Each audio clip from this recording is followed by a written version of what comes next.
Thanks very much for joining us. This is The Economy with me, Ibrahim Sani. Currently, I am at the offices of CGS Securities Malaysia. Very recently, CGS has launched their first product in Malaysia called Fractional Trading. And it's the first to be seen in Malaysia through their new age platform called Up. This is aimed at design or is targeted towards the young and tech-savvy market. And of course, trying to see if fractional trading would take a bite for those that might want to enter the foray of equities trading for the first time in their lives. Here to discuss this and more is the Deputy CEO of CGS International Securities Malaysia, Khairi, Shahrin, Arief, Baki. Khairi, thanks very much for taking time to speak with us. Thank you. Was the launch fun, I suppose, or did it meet your expectations? Yeah, I mean, we took the advantage at a conference where our Prime Minister was there, and then SC as well as Bursa, so all the chairmen were there, and so it was a very successful event. And as I said, we took the opportunity to launch the fractional shares during the event itself. And of course, CGS is the first broker to offer fractional share trading in Malaysia. For those that might be in the uninitiated, how would you describe fractional trading to the average investor, and why do you think this is going to be interesting for them? All right, this is very simple. Fractional means a portion of it, right? In the normal bursa trading, I take example. I like to use tenaga shares, for example, at 12-13 ringgit. You want to take so at 12-13 ringgit, 100 shares will cost you about 1,002 or 1,003 at 100 shares, right? With Up app, you can still own tenaga shares, but only as low as 1 ringgit. Of course, 1 ringgit will get you a portion of it, probably about 0.07 of shares. But then, you can own the tenaga shares already. So that's the beauty of it. That, just like other investments where it has been fractionalized, the cryptos, for example, where you just own a portion of it. So same thing here.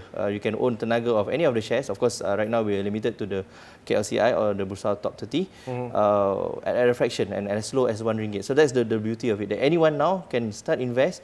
Even when you say, oh, I only have 1 ringgit, fine, you can start to invest even with 1 ringgit. Why are you limiting it to just the top 30 best companies? Okay, of course, first of all, this is for the beginners, right? Or for those who just started to invest. And we want to limit it to just top counters, good counters. Of course, as you know, the KLCI, these are the best top 30, whether from profitable, whether from market cap. And these are more stable companies, I would say. And some of them give pretty good dividends, and from our point of view, that would be the best start rather than for them, to start look at some other names which is a bit more volatile. All right, let's talk about this. So we're trying to protect investor interests. We're also trying to initiate them into equities for the first time in their lives. We're also looking at how we can make it more accessible and democratizing it for them. Yep. Seems like you have a lot of ingredients that is pushing towards greater financial literacy, yes, greater involvement of the market by retail investors. Is this the right time to get retail investors in the game, as well as what will be some of your advice towards these kind of investors? All right, I think we have heard this many times before. The best time to invest was 10 years ago, and the best time is today, right? If you missed it, whether 10 years ago or 5 years ago, so today is the best time. We understand that the market, unfortunately, when we launched it, it was at right in the middle of the storm. But I always see there's always opportunities into it. All right, and I don't think if you invest.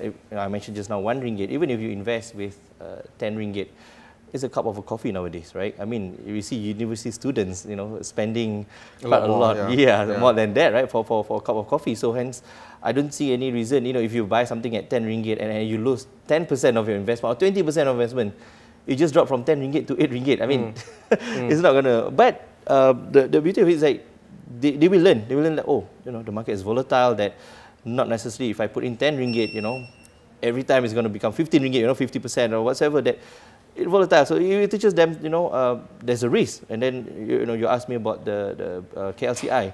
So also investment is not just about returns; it's about risk. So hence, we want to limit their risk where the KLCI or the 30 stocks, the risk will be a bit lower. And as I mentioned, there's no wrong or right time.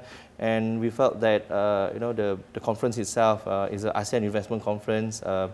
it's a big event, and we thought that it's the right time to launch in April. One thing I find interesting when I started off my career and I opened my first trading account, of all the places I opened it with CGS CIMB at that time. Thank you very much. Actually, because we were family and then we weren't. So one thing interesting is that it allowed me to understand a little bit better in terms of the trading platform.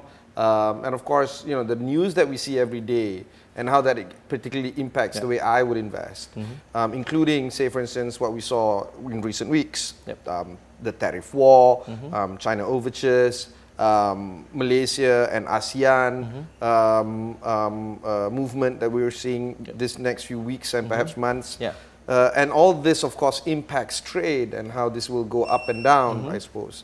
Do you feel that this is an opportunity for your potential investors to actually learn about current affairs, global affairs, national affairs, economic news, and how that impacts the way they would look at their shares going up and down, or look at how they can invest for the long term? Do you think that this is the best way forward for them to learn about these things? Okay, yeah, definitely. So even if you open an account and, as I mentioned again, you don't have much money, it's fine. You know, on the app, we have the discover sections, you know, the research, everything, which we simplify from our award-winning research team. And instead of looking at the research like from the institutional kind of reports, we simplify it. You know, and hence, because this is, you know, it's meant for the retail, right? And then not just normal retail, but as well is for the retail first-time investors. It could be university students, it could be low-income, you know, groups, or even just actually anybody. You know, even someone with lots of money, but they say, I'm not familiar with investment. I think this would be a good platform. I just want to,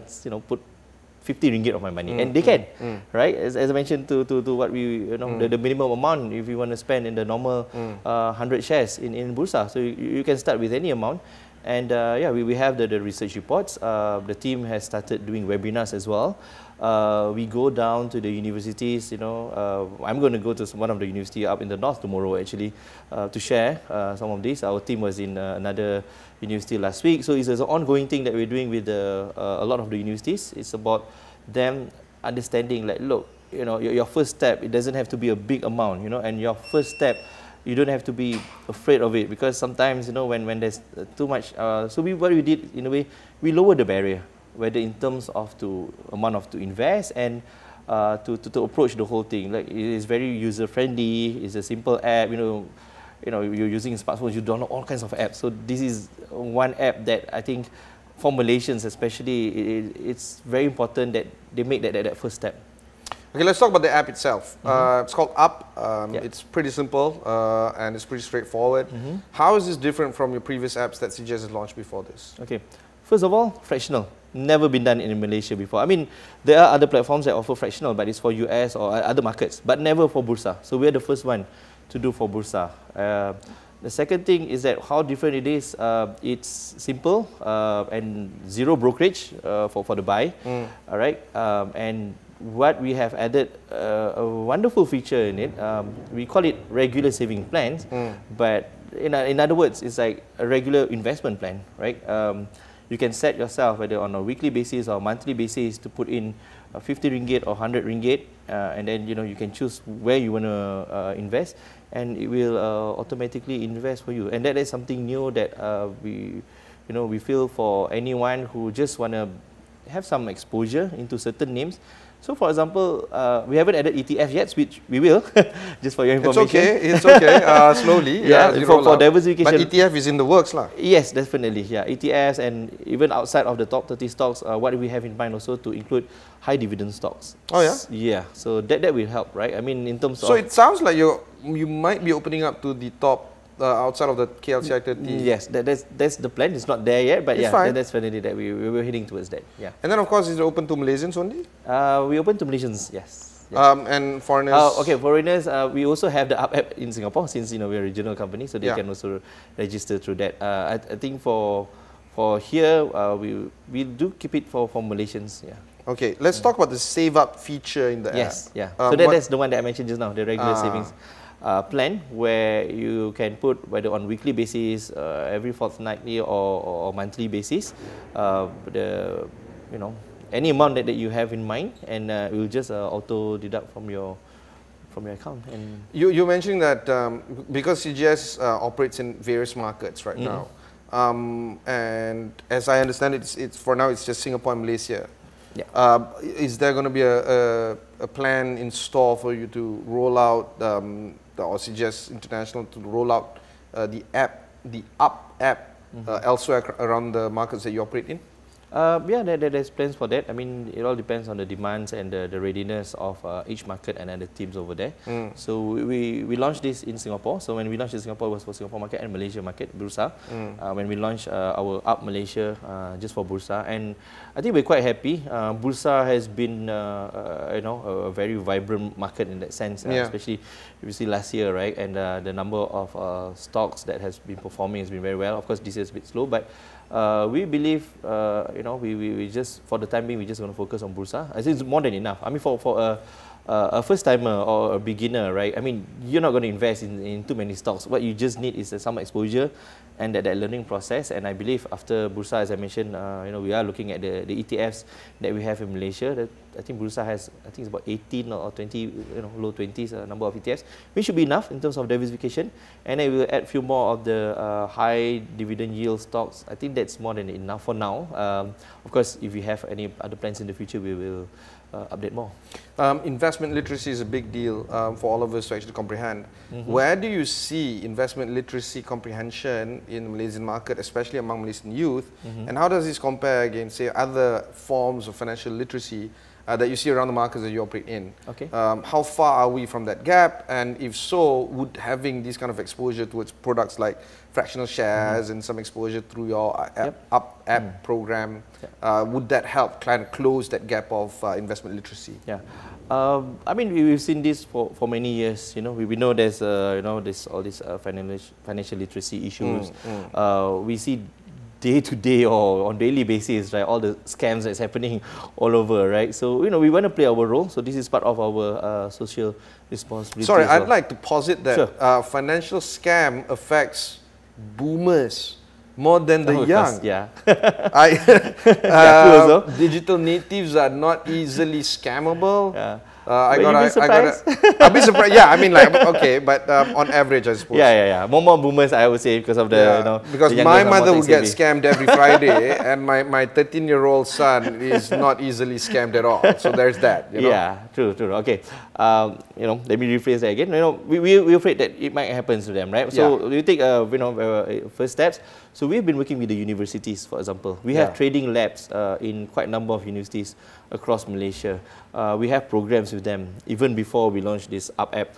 We have our ASEAN Investment Challenge, okay, where we invite the students of unis from Malaysia, Indonesia, Thailand and Singapore to compete first level at their country's level, and then they will compete as the champions of each countries. So we have done that for quite a number of years, but under the AIC's brand name or ASEAN Investment Challenge.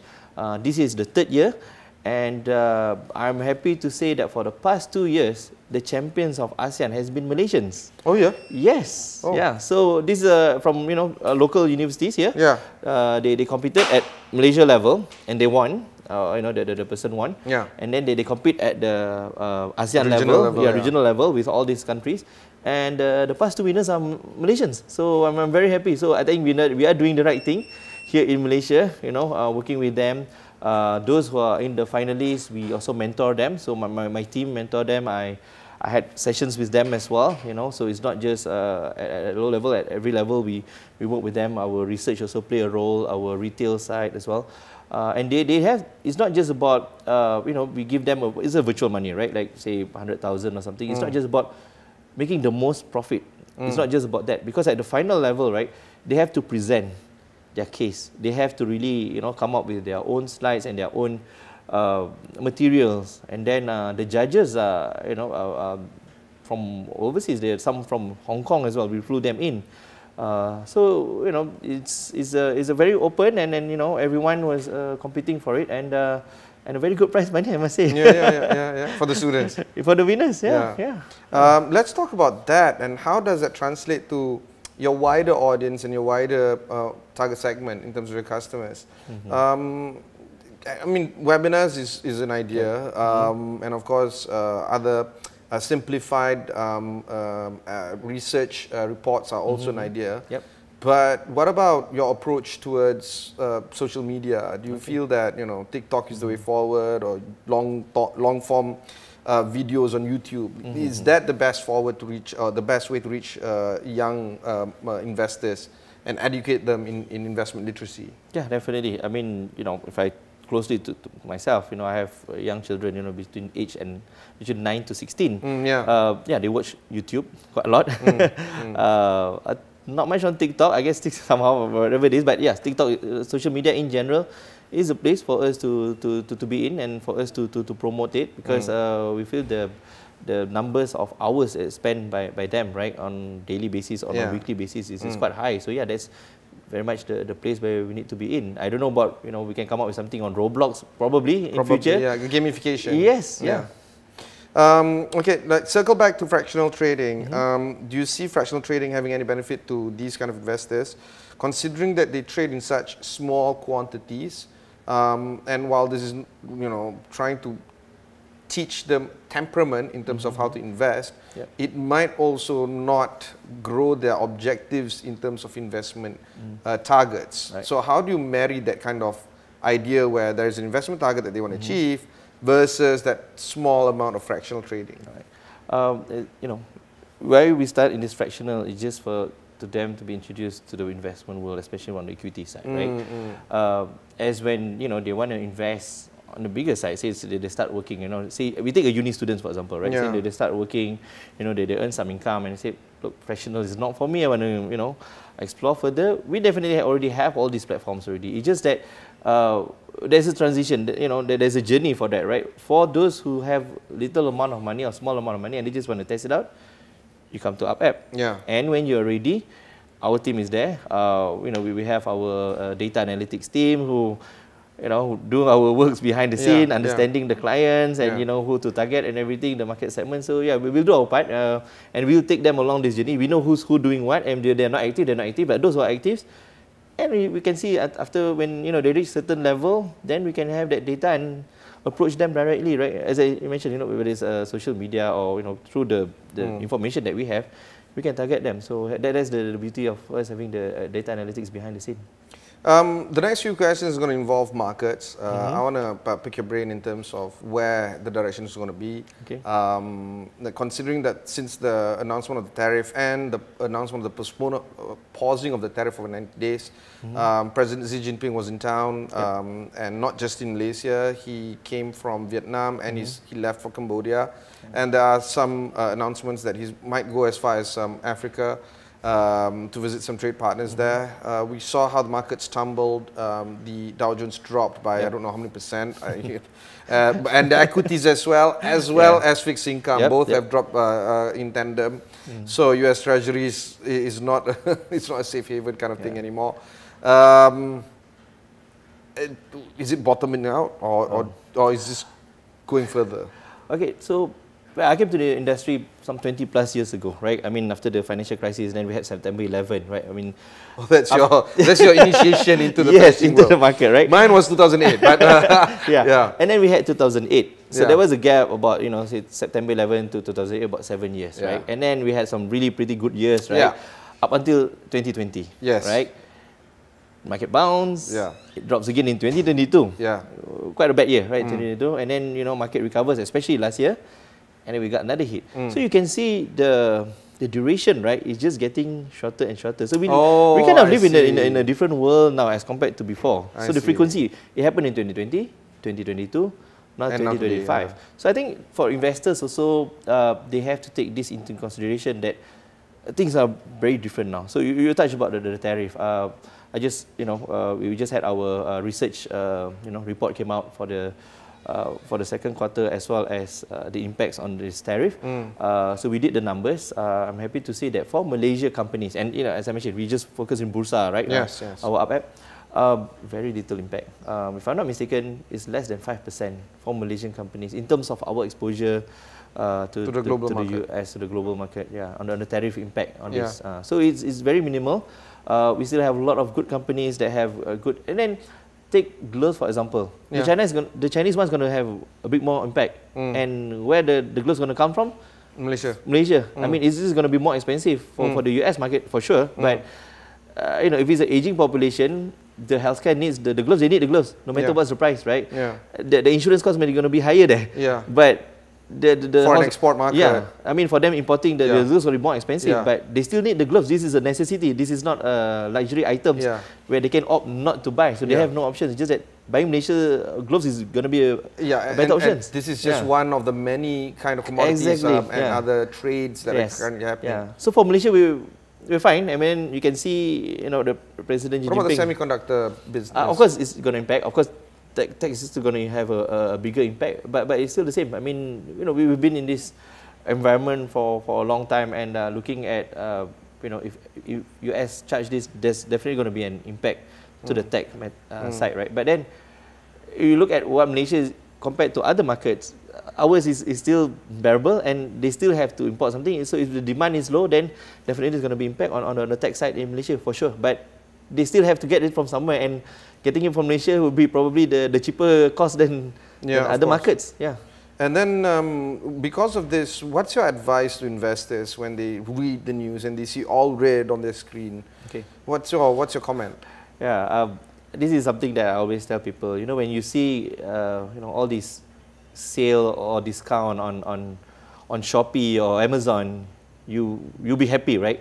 But when you see the rates in the market and it's minus 10% of Apple price, I mean talking about say the global markets, or even for Malaysia stocks, investors just run away, right? To me, because I've been trained more of a mid to long term investment. Buy the dip. Of course, you have also the same thing. Don't catch the falling knife. Right? Yes. Yeah. So you just have to monitor it, and there will come a level where it has gone low enough that look, if you buy today and then you're gonna dollar cost averaging for the next 5 to 10 years, I don't think it's a problem. Speaking about which, not for long-term investors. Yeah. So I was asking my daughter. She's 18. I'm asking her, do you even know have you heard the term dollar cost average? And she said, yeah, she has. And I was asking her to describe it to me, and I'm like, so where did you get this information from? You know? And we were driving. It was a Hari Raya, so it's like 8 hours of drive, right? Balik kampung. And she said that she got these kind of tips from TikTok, and there are some influencers doing this. So they're not necessarily all financially illiterate. It's just that, but then she goes off a bit of a tangent. She's thinking, of short-term investing rather than having a long-term view. So, I mean, hit and miss lah. But generally speaking, do you feel that kind of perception towards investing still needs to be recalibrated, even for those that might be a little bit familiar with this kind of scene? I'm pretty sure that, different people have different views on how they feel that some of us made some really good money during the whole pandemic time because how the stock reacted. I did, yeah. Some of us did. So I guess it's about telling them, look, there are short-term gains that you can make for sure. Swing tradings and all those things, right? But at the same time, we have to remind everyone that look at the best investors in the world. It's still a long-term game, that you need to make sure that the money is there, that you need to start young, you need to start early, even at a small amount. So I think there's need to be a balance on that. Where some of it, when it's the price shot up, say 30-40%, you want to take profit on it for sure. You don't want to, it's not going to go forever and ever, right? You take a profit, and then take a view. So whatever it is, I think the most important thing is that what we want to teach is that there's always risk into it, and then there's always app like ours, with all the information there for you to continuous learning. That there's short-term gains, there's long-term gains to make, and it's a process, right? That you just have to learn. Sometimes you make mistakes, you learn from your mistakes as well, so that's fine. But with Up app, I just want to say, you can make mistakes, but the amount of mistakes or the magnitude, it can be small, and you can learn easier rather than invest in a big amount and you lose in a big way. So that's the approach then. Just to wrap up this conversation, Up app allows you to win small but also lose small. And it aims towards guiding you to be a better investor, especially in equities. And do you feel that the graduation period comes after you figured out how you can approach the equities market? Do you feel that there's a time limit that you impose on internally for your own customers, maybe 6 months, we can move them up to the bigger trading app? More than that, I think it's more than that. We want to work with them. Say, for example, our target is not only university students, right? It could be some people who do not go to university straight into working life, but or even professionals that, but you know, correct. but not in finance, right? Correct, yeah. Lawyers, doctors, yeah. They're afraid, right? Yeah. You know, like they don't know. I'm not familiar with this, Yes. but with Up app, it allows them, right, to okay, I start with 50 ringgit. There's nothing wrong with that. I start with 100 ringgit. How much? Even if they lose at 100 ringgit, if they lose 20%, right, it's just 20 ringgit, which I think it's bearable, right, as compared to. So yeah, I mean, it goes for anyone as long as, you know, they're beginners, whether they're young or not so young, whether they have money or do not have money, but it allows them to do that. And then you said, you know, slowly or gradually, you know, goes to. So we're really thinking like probably even if it takes them 1 to 2 years, we can wait. We have time. You know, we're in for the long game. That's why I say this Up app is more of also play our social responsibility towards a wider group, and at the same time, we already have other platforms ready for them when they are ready to step up their game. So it is there. It's just that we need another. That's why we come up with the Up app, is for them to start, you know, in a small amount. That's great. Any last minute advice or final advice? Oh, for sure. I mean, you know, to promote, please look at the Up app and download it. It's user friendly, and again, you can start with as low as 1 ringgit to invest with zero brokerage. There you go. That was Khairi Shahrin, the Deputy CEO of CGS Malaysia. You can download the Up app on the App Store as well as Google Play. Just search for Up CGS or Up Live Up Invest Up. Basically Up lah. MY. MY. Oh yes, MY. Yeah, not Malaysia. Also, if you've missed any part of this show, just head on to AWANI, look for The Economy with my name on it. Or you can search for CGS there as well. We air weekly. Only on AWANI. Catch you in the next one.